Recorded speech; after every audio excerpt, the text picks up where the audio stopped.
their production worldwide.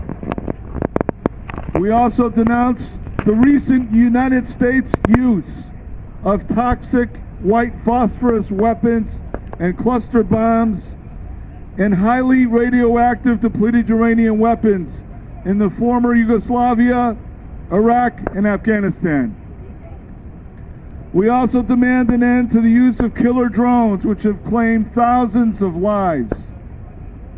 We remember and pray for all the victims who have suffered and died from these murderous weapons, and ask that reparations be made on their behalf. The United States government, which is the #1 arms dealer and nuclear superpower in the world, cannot call on any country to get rid of their weapons while it possesses a lethal conventional and nuclear arsenal of weapons. This U.S. double standard must cease. God commands us to love and not to kill, and to beat swords into plowshares. The choice before us today, as Dr. King put it, is non-violence or non-existence. The only way to break the cycle of violence is to choose the way of non-violence. Today is day 4,263 since Guantanamo has been opened, and day 218 of the hunger strike. 22 men are now participating in the hunger strike to protest their indefinite detention and dehumanizing mistreatment. With each passing day, their health deteriorates. The detainees say they would rather starve than remain in legal limbo. 20 are being forcibly fed by tubes snaked through their noses twice a day because they have lost so much weight. Prisoners have appealed to doctors not to participate in this force feeding. Mr. Obama, who knows force feeding is condemned by the American Medical Association and the United Nations, said on May 17th, as he once again promised to close Guantanamo, quote, "Look at the current situation where we are force-feeding detainees who are holding a hunger strike. Is that who we are?"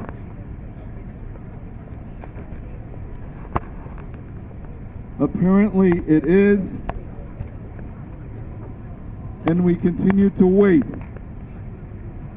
for justice for these men.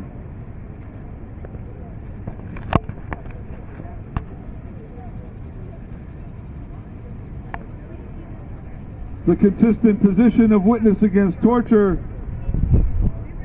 underscored by this current hunger strike, is that Guantanamo is a moral and legal abomination.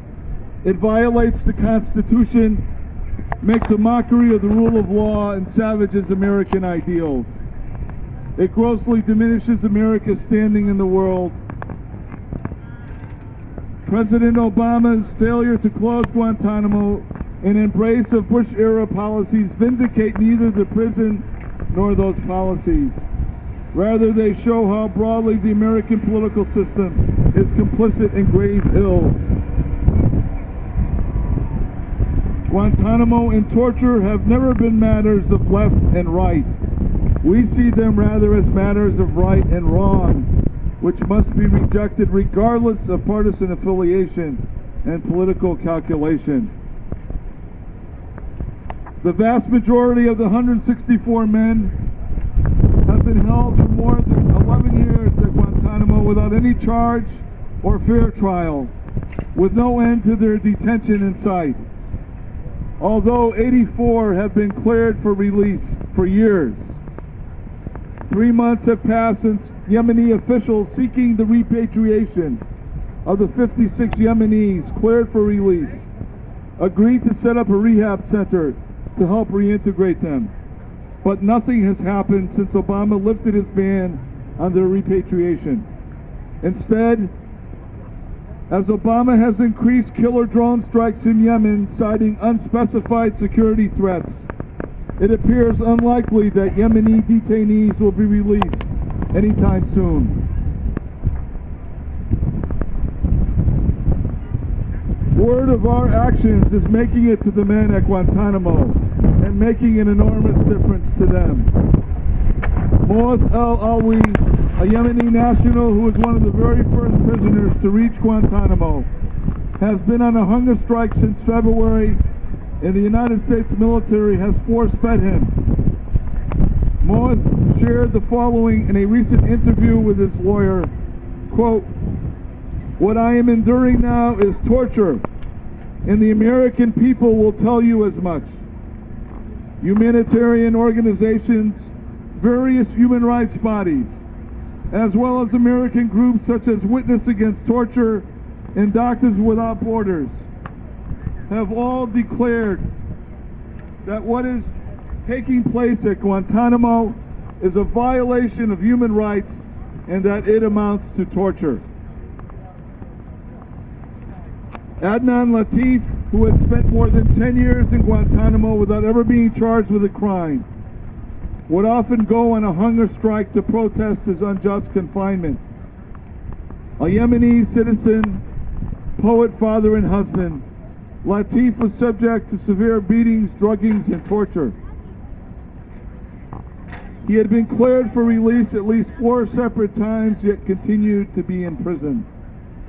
On September 8, 2012, just over 1 year ago, Latif was found dead in his cell. He is one of the 9 men to die at Guantanamo. No independent investigation has been conducted into any of these deaths. In Latif's own words, he asks, "Where is the world to save us from torture?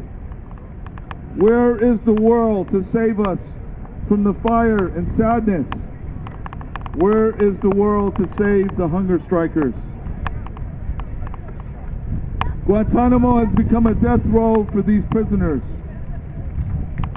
We have repeatedly said here at this vigil, and we say again today, how many more prisoners will have to suffer and die before justice is rendered on their behalf? People of faith have a special responsibility to make sure that these men do not die. We call again on the Obama administration to take immediate measures to address the causes of the hunger strike, end torturous force feedings, and fulfill its promise to close Guantanamo without further delay. We are gratified that 2 Algerian detainees were recently released to Algeria. We call on Mr. Obama to issue an executive order today to immediately release the 84 prisoners who have been cleared for release. And we demand an end to the genital searches of detainees and the illegal policy of indefinite detention. Close Guantanamo. No U.S. military strikes against Syria. Let us all labor together to create the beloved community and help bring about a world free of violence, oppression, torture, weapons, and war.